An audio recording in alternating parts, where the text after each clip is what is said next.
Hey, I'm Jeff. I'm currently working in tech design. I'm working on the Argo multi-person utility vehicle, and today I'm just going to be showing you around the Argo, showing you a little bit of the process that's gone behind it, and all the work that's gone into it, really. So the Argo itself is primarily a capital ship support vehicle.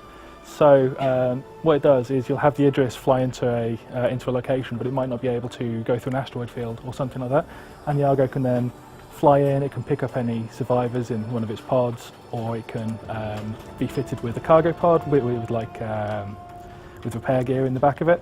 And with that repair gear, if the ship gets damaged, it can send out a crew of engineers. They can fly around to the damaged part of the ship, and they can then start fixing it back up. It's also going to be having, the Argo doesn't currently have this, it's still work in progress, but it's going to have a mechanical arm that also will be able to repair parts of the ship. But as I say, that's currently work in progress. Unfortunately, it won't be going out in the live version of the ship. It is very much a support vessel. It has no quantum drive, it has no weapons, it's lightly armoured, it's completely tethered to its parent ship, but at the same time it's not really designed to be going out and doing its own individual thing. It's purely a support craft. The cargo itself has 3 pods. One is a cargo pod, which you may have seen in the CitizenCon video from last year where we introduced the Stanton. The cargo pod has space for a limited amount of cargo, and it's also got a seat for one personnel to sit in during transport.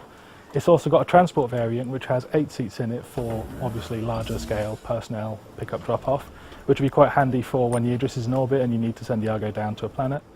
And finally, it's going to have a rescue and recovery pod, which we haven't finished yet.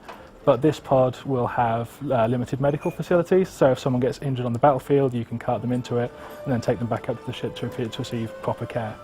The Argo is also going to eventually be able to attach and detach its pods. So currently the different versions of the Argo are different ships. So you've got the cargo Argo and the transport Argo, which each have their own bespoke pod.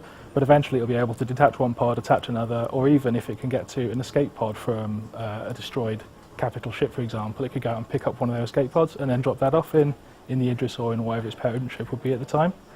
And yeah, for a bit of the design process that went into the Argo, it used to have a much sort of smaller pod, but that was revealed to not really be able to store a lot of cargo. It couldn't really fit a person in with a lot of other stuff, so the pod was made much bigger.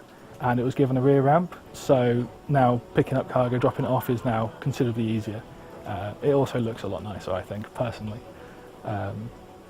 Also, the lower thrusters on the front of the ship, they're currently located underneath the cockpit, but previously they used to be actually on these thruster pucks, which are the circular objects that all the thrusters are mounted on.